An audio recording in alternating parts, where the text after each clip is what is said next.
Halo semuanya. Oke, sorry banget ya, pembahasan ini memakan waktu yang cukup panjang. Dan kayaknya sih gue gak perlu menjelaskan gitu alasan kenapa video ini memakan waktu yang sangat panjang. Karena ya alasannya sendiri pasti kalian semua udah pada tahu lah kenapa. Jadi gue gak perlu menjelasin. So, di video kali ini gue akan membahas salah satu kartun dari Disney Hotstar yang cukup membuat gue tercengang karena kehadirannya. Yap, kartun tersebut adalah Hitmonkey. Kenapa kartun ini membuat gue tercengang? Well, itu dikarenakan kartun ini merupakan kartun dewasa dengan banyak adegan pertarungan yang cukup sadis. Hampir miriplah dengan kartun Invincible. Kartun ini awalnya dirilis pada layanan streaming Hulu, yang mana Hulu sendiri juga dipegang oleh Disney. Jadi ya harusnya nggak heran sih kalau misalnya kartun ini juga akhirnya masuk ke dalam Disney Hotstar.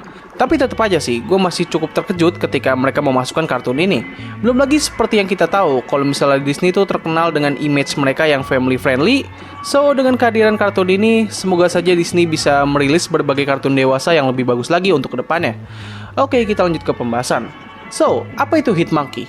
Hitmonkey menceritakan seekor kera Japanese Macaw yang dilatih oleh seorang mantan pembunuh bayaran yang sudah mati dan menjadi hantu yang bernama Bryce Fowler untuk mencari orang yang telah membunuh koloninya dan juga sang pembunuh bayaran tersebut. Kartun ini mengadaptasi komik yang dibuat oleh Daniel Way yang berjudul sama. Orang ini cukup terkenal karena ia membuat berbagai komik Marvel yang memiliki konten eksplisit dan brutal. Beberapa di antaranya adalah Wolverine, Deadpool, dan juga Hitmonkey.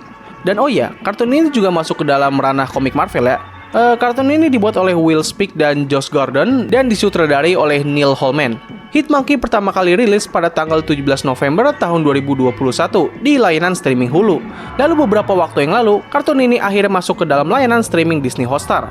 So, mungkin itu saja informasi mengenai background dari kartun ini yang bisa gue sampaikan. Dan sekarang kita masuk aja ke pembahasan dan alur cerita dalam 3, 2, 1.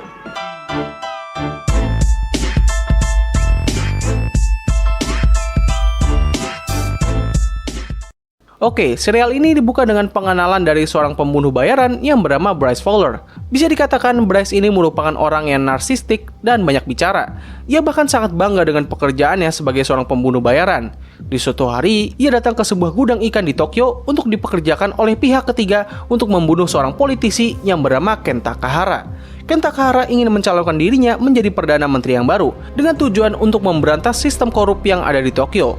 Pada saat hari kampanye dimulai, kita diperkenalkan dengan beberapa karakter penting seperti rekan politisinya Kenta Kahara yaitu Shinji Yokohama dan keponakannya Shinji yaitu Akiko Yokohama. Lalu ada dua polisi yang ditugaskan untuk menjaga acara tersebut yaitu Ito dan rekan kerjanya yang bernama Hiroshi. Sementara itu, Bryce mempersiapkan dirinya untuk mengeksekusi Kenta Kahara di sebuah gedung yang masih dibangun. Ia berhasil mengeksekusi Kenta Kahara dan sekaligus melukai lengan Shinji Yokohama. Serta ia juga membunuh rekan kerjanya Ito yang berusaha mengejarnya. Meski sudah menyelesaikan misinya, Bryce sepertinya merasa sedikit bersalah pada tindakannya kali ini. Ketika ia sedang pergi menuju tempat penjemputan, Bryce ditangkap oleh pasukan orang yang telah menyewanya. Namun sebagai pembunuh bayaran yang hebat, Bryce berhasil melepaskan dirinya dan membunuh semua pasukan tersebut. Meskipun ia harus terkena satu tembakan di perutnya. Ia berjalan menyusuri gunung bersalju hingga dirinya harus kolaps karena luka yang ia terima. Untungnya sekelompok monyet Japanese Macaw membawanya ke sebuah pemandian air panas dan mengobatinya. Semua monyet di sana sepertinya menerima kedatangan Bryce, kecuali satu monyet muda yang sepertinya sangat tidak suka dengan manusia. Monyet tersebut berusaha untuk memberitahu koloninya bahwa Bryce merupakan orang yang berbahaya. Dirinya semakin yakin setelah ia melihat Bryce melakukan latihan menembak. Tetapi dirinya malah dihusir oleh sang tetua setelah ia menyakiti monyet lain. Keesokan harinya, ia melihat pasukan pembunuh yang menuju tempat Bryce dan koloninya berada. Pasukan tersebut menembak Bryce dan sekaligus membantai semua monyet yang ada di tempat tersebut. Sang monyet muda yang kesal akhirnya mengambil senjata milik Bryce dan membantai semua pasukan pembunuh tersebut. Sebelum mati, Bryce berpesan kepada sang monyet untuk mencari orang yang telah melakukan hal ini kepada mereka. Setelah itu, sang monyet pergi sambil membawa tas milik Bryce menuju kota Tokyo. Ketika sampai di stasiun, ia menemukan bahwa Bryce kini berubah menjadi arwah gentayangan. Dan ia juga bisa berkomunikasi dengan monyet tersebut yang kini dinamakan sebagai Hitmonkey. Pada titik ini, Bryce hanya bisa dilihat oleh Hitmonkey dan beberapa karakter lain yang bakal muncul nanti. Setelah kematian rekan kerjanya, Letnan Ito kini dipasangkan dengan seorang polisi pindahan yang bernama Haruka. Di sini Ito mengatakan kepada Haruka bahwa ia bertekad akan menemukan orang yang telah membunuh rekan kerjanya. Setelah sampai di Tokyo, Hitmonkey pergi menuju gudang ikan yang sebelumnya didatangi oleh Bryce. Ketika sampai di sana, wanita tua yang sebelumnya memberikan senjata kepada Bryce untuk misinya, kini mencoba untuk membunuh Hitmonkey. Tapi ironisnya, wanita itulah yang akhirnya mati dengan cara yang sangat brutal. Setelah itu, Hitmonkey membawa semua uang milik si wanita tua tersebut dan menyewa sebuah hotel. Sementara itu, saingan politik Ken Takahara yang bernama Itaru Ozu menyatakan kepada Shinji dan Akiko kalau ia memberhentikan kampanyenya mengingat dirinya sudah dipastikan menang dengan tidak adanya saingan politik. Akiko yang merasa kesal dengan kesombongan Ozu meminta pamannya untuk menjadi kandidat baru. Atau dengan kata lain, Shinji akan mencalonkan dirinya menjadi calon Perdana Menteri. Ito dan Haruka tiba di TKP pembunuhan wanita tua. Mereka berdua menemukan hal yang janggal dari penyebab kematian wanita tersebut. Hitmonkey dan Bryce kembali ke tempat gudang ikan, di mana mereka melihat seorang jenderal yang dipercayai oleh Bryce sebagai orang yang telah mengirim pasukan untuk membunuh dia dan koloni Hitmonkey. Bryce dan Hitmonkey mengikuti jenderal itu dan sampai di tempat pemakaman Ken Takahara. Di acara tersebut, Bryce sempat melihat sang jenderal sedang berbicara dengan orang misterius mengenai keterlibatannya dalam pembunuhan Bryce dan juga Ken Takahara. Sementara itu, Hitmonkey kini mendapatkan sebuah setelan jas yang baru. Di acara pemakaman tersebut, Shinji menyatakan dirinya akan menjadi penerus dari legasi milik Ken Takahara. Tapi tiba-tiba, sekelompok Yakuza muncul di acara tersebut dan mulai membabi buta. Suara kegaduhan tersebut men-trigger Hitmonkey dan mulai membunuh semua anggota Yakuza tersebut, serta menyelamatkan Akiko yang sempat diancam. Setelah itu, Hitmonkey berusaha mengejar sang jenderal, namun ia malah membiarkan sang jenderal terlindas oleh truk yang membuat Bryce tidak dapat menginterogasinya. Sang monyet mengambil dompet milik jenderal dan pergi bersama dengan Akiko dan Shinji di bawah mobil mereka. Setelah sampai di kediaman Yokohama, Hitmonkey sempat melihat Akiko dengan tatapan terpesona. Gua nggak tahu apakah Hitmonkey memiliki perasaan kepada Akiko, tapi ya gue harap nggak sih, biar suasananya nggak makin aneh aja gitu. Setelah peristiwa tersebut, Ito dan Haruka melihat CCTV di mana mereka menemukan kalau Hitmonkey lah yang telah membunuh para Yakuza. Ketika Bryce dan Hitmonkey sedang berada di sebuah kuil, mereka bertemu dengan seorang birawan buta yang ternyata dapat berkomunikasi dengan mereka berdua. Ia menyatakan bahwa Bryce dan Hitmonkey memiliki suatu ikatan dan harus bekerja sama untuk mengalahkan sumber kejahatan yang terjadi belakangan ini. Di gedung kepolisian, Haruka memberitahu kepada Departemen Kepolisian mengenai keterlibatan Hitmonkey dalam peristiwa sebelumnya. Namun mereka berdua malah ditertawakan oleh para polisi yang lain. Bryce dan Hitmonkey pergi menuju rumah jenderal yang sebelumnya telah mati. Di sana, Hitmonkey sempat memicu baku tembak antara dua polisi militer dan dua anggota Yakuza yang juga datang ke sana karena sang jenderal terlibat dalam perjudian dalam sebuah kasino. Dan kasino tersebut dimiliki oleh si kembar yang bernama Keppei dan Teppei. Mereka berdua akhirnya pergi menuju kasino tersebut dengan menyelinap, namun Hitmonkey sempat ketahuan oleh para pengunjung kasino. Bryce meminta Hitmonkey untuk menghibur mereka dan para pengunjung kasino mencekoki Hitmonkey dengan berbagai kemaksiatan. Ia pun akhirnya menjadi kecanduan alkohol dan perjudian. Ketika ia sudah menang judi secara terus-menerus, Hitmonkey dipertemukan dengan bos kasino. Di sini, Bryce meminta Hitmonkey untuk pergi ke kantor sang kembar. Namun ia menolak karena Hitmonkey tidak ingin melakukan pembunuhan lagi. Hitmonkey juga sempat didatangi oleh arwah tetuanya mengenai dirinya yang kini sudah rusak. Hitmonkey dengan mudah dapat mengalahkan sang bos kasino, namun orang ini tidak menerima kekalahannya dan membawa Hitmonkey untuk dieksekusi oleh si kembar. And by the way, si kembar ini ternyata merupakan anak dari ibu tua yang ada di gudang ikan. Hitmonkey sempat ingin membiarkan dirinya mati, namun akhirnya Bryce mengungkapkan bahwa membunuh bukanlah hal yang mudah.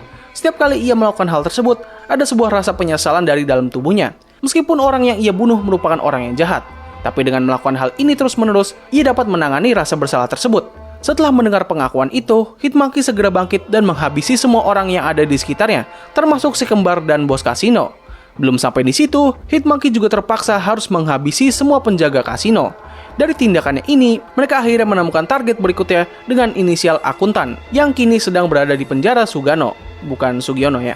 Mereka pun sampai dan segera menyelinap ke dalam penjara tersebut. Dikarenakan Hitmonkey enggan untuk membunuh anjing penjaga penjara, ia pun akhirnya tertangkap oleh sipir penjara. Ia awalnya sempat disiksa oleh kepala sipir, namun akhirnya ia berhasil melepaskan diri. Kepala sipir memberitahu kalau misalnya orang yang mereka cari kini berada di sebuah area penjara yang dipenuhi oleh para kriminal berat. Di sana, Hitmonkey malah berakhir di sebuah gladiator di mana ia berhadapan dengan seorang petarung sumo yang dapat mengeluarkan gelombang listrik dari kakinya yang bernama Fat Cobra. Meskipun begitu, Hitmonkey dapat mengalahkannya dengan menyiramkan air ketika Fat Cobra sedang mengeluarkan kekuatannya. Sang akuntan meminta Hitmonkey untuk menghabisi Fat Cobra, tetapi ia memilih untuk membantunya dan terjadilah kekacauan besar di area tersebut. Hitmonkey mengejar si akuntan hingga sampai di tempat persembunyiannya yang mewah. Di sana, akuntan mengungkapkan bahwa dia disewa oleh seseorang dengan inisial The Rooster untuk menemukan orang yang dapat membunuh Ken Takahara. Para napi yang lain menemukan tempat rahasia tersebut dan segera membunuh sang akuntan karena mereka tidak diberitahu mengenai tempat mewah itu. Pada saat ingin melarikan diri, Hitmonkey dan Bryce dituntun oleh seekor tikus yang sebelumnya sempat diselamatkan ketika baru masuk ke dalam penjara. Peristiwa tersebut membuat para polisi akhirnya menyadari keberadaan Hitmonkey. Hal ini membuat Ito dan Haruka sudah tidak direndahkan lagi oleh para polisi yang lain.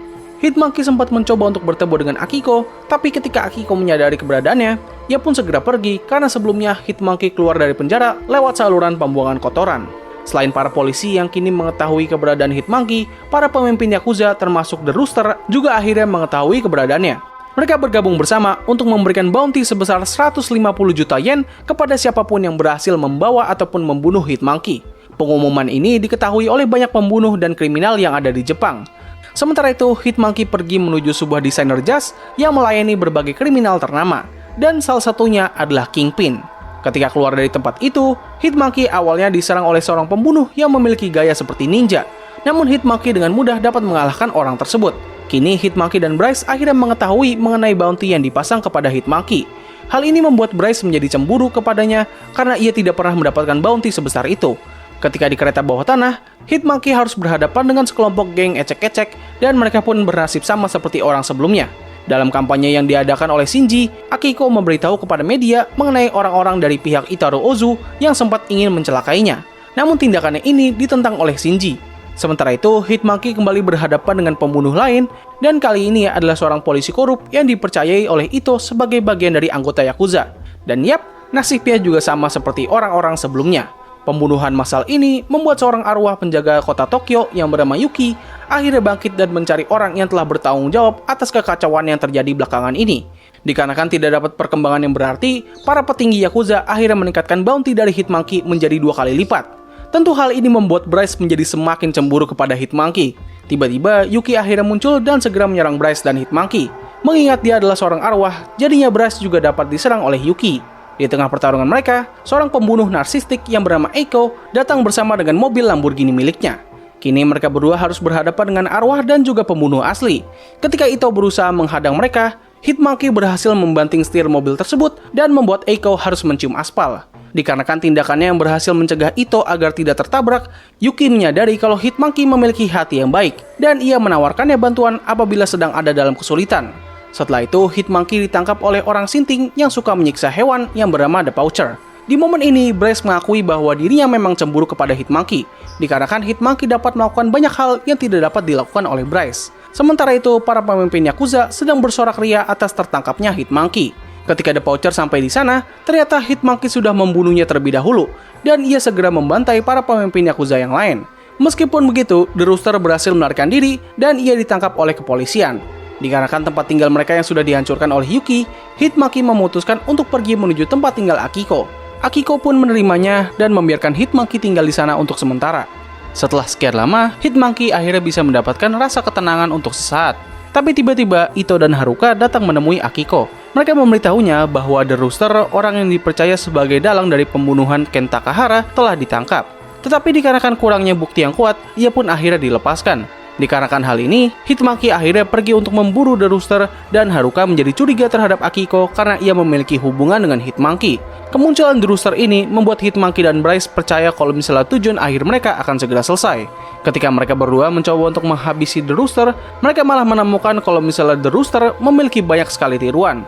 Setelah membunuh banyak dari tiruan tersebut, Hitmonkey akhirnya menemukan The Rooster yang asli dan segera menghabisinya, serta mendapatkan sebuah kotak rahasia yang menyimpan barang bukti mengenai konflik yang terjadi saat ini.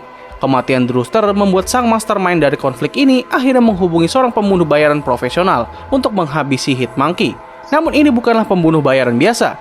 Dia adalah pembunuh bayaran yang terkenal sangat sadis dan mengerikan, dan dia adalah Makiko Matsumoto, aka Lady Bullseye. Ketika Bryce dan Hitmonkey mengunjungi biarawan, ia memberitahu kalau misalnya Bryce dapat merasakan rasa sakit apabila ia terkena garam. Ia juga memberitahu kalau Bryce lah yang sebenarnya terikat oleh Hitmonkey, dan bukan sebaliknya. Maka dari itu, Hitmonkey lah yang harus menyelamatkan mereka berdua. Setelah itu, mereka berdua akhirnya menyadari kehadiran Lady Bullseye lewat sebuah berita mengenai sekelompok monyet Japanese Macau yang ada di kebun binatang telah dibantai olehnya dengan bentuk sebuah simbol unik milik Bullseye. Mereka pun kembali ke rumah Akiko untuk mempersiapkan persenjataan. Sementara itu, Akiko dipecat oleh pamannya karena pernyataannya mengenai kelompok Ozu yang berusaha menyakitinya.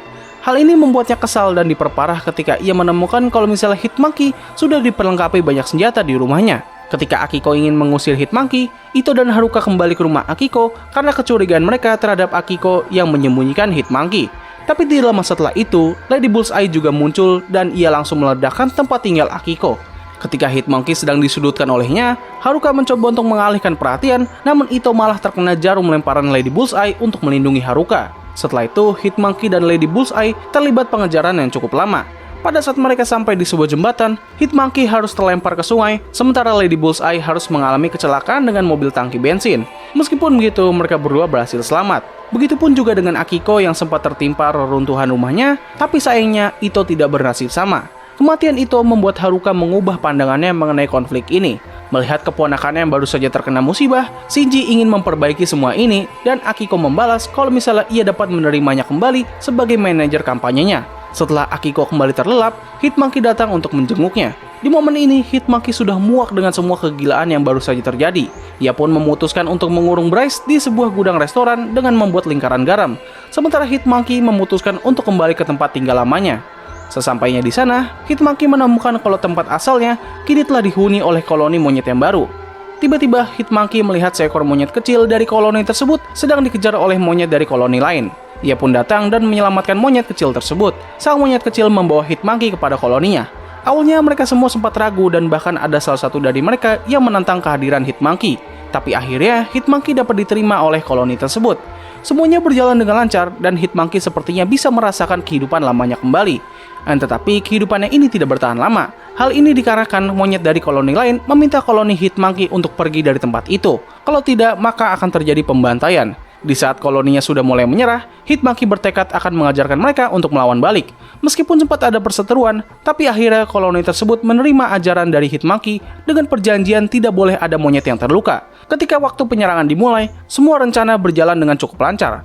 Tapi semua berubah ketika sang monyet kecil dihajar oleh pemimpin dari monyet koloni lain, hingga ia mati. Hitmonkey menjadi terdiam karena dirinya telah gagal memenuhi janji tersebut. Di tengah putus asanya dan para koloni tersebut akan dibantai, Hitmonkey kembali datang sambil menembakkan senjata miliknya. Hal ini membuat semua monyet yang ada di area tersebut mulai melarikan diri. Hitmonkey kembali terdiam dalam waktu yang cukup lama, hingga ia didatangi kembali oleh arwah tetuanya. Ia memberitahu Hitmonkey kalau dia harus memenuhi takdirnya untuk melewati dunia yang saling berlawanan. Karena sekarang, Hitmonkey sudah tidak bisa menjadi monyet lagi, dan ia juga tidak mungkin bisa menjadi manusia. Kini ia harus hidup di antara kedua dunia tersebut. Setelah itu, ia pun kembali bertemu dengan Bryce untuk menyelesaikan takdirnya. Sementara itu, Bryce yang sebelumnya sempat terkurung di sebuah penjara garam sempat mengingat masa lalunya. Jadi dulunya Bryce merupakan anak biasa yang memiliki masalah keluarga, di mana ibunya sering kali gonta-ganti pasangan. Alhasil, Bryce tidak memiliki figur ayah yang bagus ketika ia masih muda. Meskipun begitu, Bryce bertemu dengan seorang wanita muda yang bernama Harley, dan mereka berdua akhirnya menjalin hubungan hingga Harley mengandung anak mereka. Tapi di waktu yang bersamaan, ibunya Bryce kembali membawa seorang pria bernama Eli. Tapi kali ini Eli sedikit berbeda dengan pria-pria sebelumnya. Ia lebih menunjukkan sosok ayah yang sesuai untuk Bryce. Meskipun Bryce sempat mengetahui rahasia kelam Eli, namun ia masih bisa tetap menerimanya karena Eli menyatakan bahwa ia sudah meninggalkan masa lalunya dan ingin membangun keluarga yang lebih bahagia. Di suatu malam, ketika Bryce, istrinya, dan anaknya sedang di pasar malam, mereka sempat dihadang oleh dua orang misterius yang bertanya mengenai Eli. Bryce berdalih kalau misalnya Eli telah meninggalkan mereka beberapa hari yang lalu tanpa alasan. Bryce kembali ke rumah sambil menodongkan pistolnya, di mana ia menemukan ibunya telah pingsan karena Eli secara tidak sengaja menghantamkan kepalanya di dinding.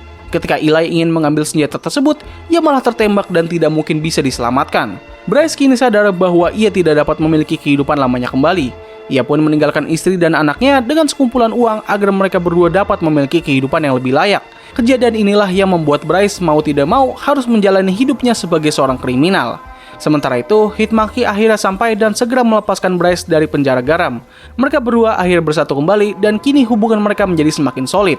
Setelah keluar dari sana, mereka menyadari kalau misalnya hasil pemilihan suara kampanye akan segera dikeluarkan. Maka dari itu, mereka harus segera menemukan dalang dari semua ini. Ketika mereka berdua kembali ke rumah Akiko yang sudah hancur, mereka malah bertemu kembali dengan Haruka dan Akiko yang kini berada di satu pihak yang sama. Hitmonkey memberikan box rahasia milik The Rooster, di mana Haruka menemukan sebuah pulpen yang berisikan rekaman suara mengenai rencana pembunuhan Kenta Kahara. Dari rekaman tersebut, mereka akhirnya menemukan dalang dari semua ini. yaitu Ichiro Hazaki atau lebih dikenal sebagai Banzai Master. Setelah rapat selesai, mereka pun menjalankan rencananya di mana Hitmonkey akan menghabisi Banzai Master, sementara Haruka dan Akiko akan menjaga keselamatan Shinji. Di tempat lain, Lady Bullseye kini mulai pulih dari luka-lukanya dan ia pun segera menghabisi orang-orang yang pernah terlibat dengan Hitmonkey, mulai dari pendesain jas hingga sang birawan ia habisi. Tidak hanya itu saja, ia juga mengetahui keberadaan hantu Bryce ketika dirinya berhadapan dengan sang biarawan. Sementara itu, Hitmonkey harus menghadapi beberapa pasukan ninja sebelum ia menghadapi Banzai Master. Dan ketika ia sudah berhadapan dengannya, Hitmonkey sempat mengalami kesulitan. Namun ia segera menemukan kelemahan dari musuhnya. Yap, apalagi kalau misalnya bukan pohon Banzai miliknya. Menyadari kalau misalnya ia sudah kalah, Banzai Master memutuskan untuk melakukan seppuku atau mengakhiri hidupnya sendiri. Hasil kampanye keluar dan Shinji terpilih menjadi Perdana Menteri yang baru. Ketika Hitmonkey akan menghabisi Ozu, Ozu menyatakan kalau misalnya ia bukanlah orang yang membunuh Ken Takahara. Karena pada saat itu ia sudah unggul pemilihan suara dari Takahara. Jadi buat apa ia harus membunuhnya? Justru kematian Ken Takahara menguntungkan pihak yang telah mendukungnya dari awal. Yap, orang yang merencanakan pembunuhan Ken Takahara adalah sahabatnya sendiri, yaitu Shinji Yokohama. Oke, plot twist ini memang cukup mengejutkan dan sempat membuat gua agak bingung. Jadi di sini gue bakal mencoba untuk memberikan gambaran dari peristiwa ini lewat sepemahaman gue. Semua ini dimulai ketika Shinji menyadari kalau misalnya Ken Takahara tidak akan mungkin bisa menang melawan Ozu. Jadi ia bekerja sama dengan Banzai Master dalam rencana pembunuhan Ken Takahara. Rencana ini bertujuan untuk meningkatkan rasa empati masyarakat kepada grup politik Takahara. Alasan kenapa Banzai Master menyetujui rencana ini kurang begitu jelas. Tapi yang pasti, Banzai Master memerintahkan The Rooster untuk membunuh Ken Takahara. Setelah itu, The Rooster menyewa jasa akuntan, lalu The Akuntan membayar si ibu nelayan tua untuk memberikan misi kepada Bryce. Sementara itu, ia juga meminta kepada kedua anaknya untuk memerintahkan seorang jenderal yang telah berhutang banyak kepada mereka untuk mengirim pasukan dan membunuh Bryce. So ya, itulah garis besar dari awal mula konflik ini. Kalau misalnya ada kekurangan atau kesalahan, mohon dikoreksi ya, oke? Sekarang kita lanjut. Mengetahui fakta ini, Hitmonkey bekerja sama dengan Yuki dan Haruka untuk bisa masuk ke dalam gedung dan membunuh Shinji. Oh ya, gue lupa menyebutkan, di acara perayaan ini, Yuki bersama dengan seorang mutan yang bernama Silver Samurai datang untuk menjaga keamanan Perdana Menteri yang baru. Dan pada saat Hitmonkey sempat kembali ke rumah lamanya, para warga Tokyo kini mulai menjadikan Hitmonkey semacam idola atau panutan. Pada saat mereka menyelundupkan Hitmonkey ke dalam gerobak, ia malah ketahuan oleh Silver Samurai. Dan dari sini, kondisi di depan gedung Menteri Perdana Menteri menjadi kacau. Silver Samurai dan Yuki terlibat pertarungan sengit, sementara Hitmonkey berusaha keras untuk bisa masuk ke dalam gedung. Bahkan Fat Cobra juga datang untuk membantu Hitmonkey. Long story short, Hitmonkey berhasil masuk ke dalam gedung dan ia segera disambut oleh Lady Bullseye yang sebelumnya telah membantai semua penjaga di dalam gedung. Kali ini Lady Bullseye tidak hanya melawan Hitmonkey saja, melainkan juga Bryce yang kini juga dapat disakiti karena ia terkena banyak garam. Meskipun begitu, hal ini membuat Bryce dapat mengunci Lady Bullseye dan ia pun langsung ditembak oleh Haruka atas dendamnya karena telah membunuh Ito. Lady Bullseye mati dan mereka bertiga segera menuju helipad untuk menghadang Shinji. Sementara itu, Shinji akhirnya mengaku pada Akiko mengenai rencananya dalam membunuh Ken Takahara. Meski sudah mendengar pengakuan tersebut, Akiko masih tetap peduli kepada Shinji. Ia bahkan menghadang Hitmonkey yang ingin menembak Shinji. Bryce yang sudah tiba memberitahu kepada Hitmonkey bahwa membunuh Shinji bukanlah jawaban dari semua ini. Ia meminta Hitmonkey untuk menemukan akhir bahagianya sendiri. Hitmonkey mengerti perkataan tersebut dan seketika Bryce terbebas dari ikatannya bersama dengan Hitmonkey. Kini ia dapat pergi menuju alam baka dengan tenang. Sementara Shinji ditahan oleh Haruka atas semua kejahatannya. Namun sebelum itu, Shinji segera mengambil senjata Haruka, namun Hitmonkey terlebih dahulu menembak kepalanya. Hal ini tentu membuatnya mati seketika dan Akiko menjadi murka kepadanya. Meskipun begitu, Haruka memahami niat dari Hitmonkey dan ia pun membawanya pergi sambil meninggalkan Akiko yang bersedih atas kematian pamannya. Setelah peristiwa itu, berita mengenai kematian Shinji telah menyebar ke seluruh penjuru Jepang. Fat Cobra kembali dimasukkan penjara. Yuki yang telah membantu Hitmonkey kini menjadi buronan dan Ito mendapatkan medali penghargaan atas semua jerih payahnya dalam menghadapi konflik ini. Sementara itu, Haruka membantu Hitmonkey untuk menyusup ke dalam pesawat agar ia dapat memulai hidup baru yang lebih bagus. Haruka juga berjanji akan membersihkan namanya dari semua kejahatan yang telah Hitmonkey lakukan. Di dalam pesawat, Hitmonkey dikejutkan dengan kembalinya Bryce. Bryce menyatakan kalau misalnya ia masih ingin bisa memberikan banyak pelajaran kepada Hitmonkey. Dan untuk bisa kembali ke bumi, ia sempat membuat kontrak dengan pria bertubuh merah dengan tanduk. Yap, kemungkinan besar orang yang ia maksud adalah Mephisto. Kini petualangan antara Hitmonkey dan Bryce baru saja memulai chapter baru. Sementara itu, Akiko kini dipenuhi dengan amarah dan dendam kepada Hitmonkey. Melihat jasad Lady Bullseye, kini dirinya termotivasi untuk memburu Hitmonkey dan menjadi the next Lady Bullseye. Oke, jadi begitulah seluruh alur cerita dari serial Hitmonkey. So, gue yakin banyak dari kalian yang sudah menonton serial ini pasti bakal setuju bahwa kartun ini memiliki banyak sekali kekurangan. Tentu kekurangan yang paling mencolok dari kartun ini adalah dari segi kualitas animasinya. Animasinya tuh beneran kaku dan enggak smooth banget. Gerakan dari setiap karakter terasa seperti agak patah-patah. Bahkan di beberapa momen, pertarungannya pun juga terasa agak kurang smooth. Meskipun begitu, harus diakui kalau semua momen pertarungan yang ada di kartun ini sangatlah epic. Terutama di berbagai adegan ketika Hitmonkey membantai musuh-musuhnya. Dan juga pertarungan di akhir series memberikan sebuah pengobatan atas kualitas animasinya yang kurang begitu bagus. Selain dari momen pertarungan yang bisa menyelamatkan aspek animasinya, visual dari kartun ini juga terbilang cukup cantik. Apalagi ketika kita diperlihatkan dengan pemandangan dari kota Tokyo yang digambar dengan sangat apik. Untuk desain karakternya pun juga nggak buruk-buruk banget. Malah rasanya tuh kayak ini percampuran antara gaya desain anime dengan gaya desain kartun superhero barat. Kekurangan berikutnya adalah dari dialog karakternya, yang buat gue pribadi tuh kayak banyak terkesan memaksa dan gak natural. Baik dari karakter background di kartun ini menggunakan aksen Asia, karena ya mereka berusaha menyesuaikan latar tempat yang ada di kartun ini. Seharusnya mereka bisa gitu memberikan dialog Jepang kepada beberapa karakter backgroundnya, ataupun membuat semua dialog yang ada di kartun ini menjadi bahasa Jepang. Dengan begitu ini bisa memberikan kesan yang lebih natural. Kalau sebelumnya gue sudah menyebutkan berbagai kekurangan, sekarang kita lanjut ke hal positifnya. Pertama, dari chemistry antara Hitmonkey dan Bryce. Awalnya gue kurang begitu suka sih dengan koneksi antara kedua karakter ini. Tapi seiring berjalannya cerita, hubungan mereka menjadi semakin dekat dan bonding antara mereka berdua terasa agak mengharukan. Karena di sepanjang series ini, kita terus ditunjukkan kalau misalnya mereka berdua memang memiliki kemiripan. Bukan maksudnya kemiripan dari muka ya, enggak. Maksud gue kayak nasib dan juga gimana kehidupan mereka berjalan. Pembangunan chemistry antara mereka berdua menjadi salah satu poin plus yang ada di serial ini. Kalau soal karakter, gue awalnya kurang begitu suka sih dengan karakter Bryce. Bryce itu kayak ini orang cuma ngebacot doang gitu, kagak ada peran andil dalam berbagai pertarungan dengan Hitmonkey. Tapi akhirnya gue sadar bahwa kenapa mereka menggambarkan karakter Bryce di sini adalah mereka ingin memberikan sentuhan kepada si karakternya. Gue mengerti niat mereka, karena di komiknya sendiri setahu gue Bryce ini kurang begitu memiliki personality. Jadi dia kayak beneran pembunuh bayaran dingin yang memberikan ajaran kepada Hitmonkey. Sedangkan di sini ia lebih terasa seperti karakter yang hidup. Dia memiliki banyak personality dan juga memiliki banyak sekali hal yang menarik untuk dilihat. Meskipun gue awal kurang begitu suka, tapi pada akhirnya gue menyadari kalau misalnya karakter Bryce juga menjadi nilai plus yang ada di kartun ini. Belum lagi dengan voice aktornya yang menurut gue sih sangat bagus banget sih kerjanya untuk memerankan karakter Bryce. Hal lain yang menjadi nilai plus dari kartun ini adalah dari plot twistnya dan juga brutalnya dari setiap pertarungan. Bahkan gue bisa bilang kalau misalnya momen sadis dan brutal menjadi penyelamat dari kartun ini. Karena ya kalau misalnya mereka nggak menampilkan hal tersebut, apa yang bakal menjadi nilai jual dari kartun ini? Visual, karakter, atau cerita? Well, menurut gue itu semua masih belum bisa menyelamatkan apa yang menjadi kekurangan yang ada di kartun ini. Mungkin gue bakal membuatkan video terpisah mengapa momen sadis yang ada di berbagai kartun bisa membuat kartun tersebut menjadi bagus. Overall, meskipun kartun ini memiliki banyak sekali kekurangan, namun gue masih bisa merasa sangat enjoy ketika menonton kartun ini. So, mungkin itu saja yang bisa gue review dari kartun Hitmonkey. Sebenarnya masih banyak yang pengen gue sampaikan, cuman di saat gue membuat skrip untuk video ini, entah kenapa otak gue agak ngeblank aja gitu. Jadi ya gue gak bisa memberikan seluruh pendapat gue mengenai kartun ini. Gue merasa kayak masih ada yang janggal aja gitu, dan banyak hal yang pengen gue sampaikan, tapi rasanya itu semua nyangkut di otak gue. Ya mungkin kalau misalnya gue udah inget kembali, gue bisa membuatkannya di video yang terpisah. Jadi untuk keseluruhan, gue bakal memberikan nilai 7/10 untuk kartun Hitmonkey. So, mungkin itu saja yang bisa gue bahas di video kali ini. Kalau misalnya ada kekurangan atau kesalahan, mohon koreksi gue dan tambahkan di kolom komentar.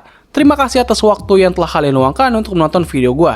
Gue undur diri, sampai ketemu lagi di video selanjutnya.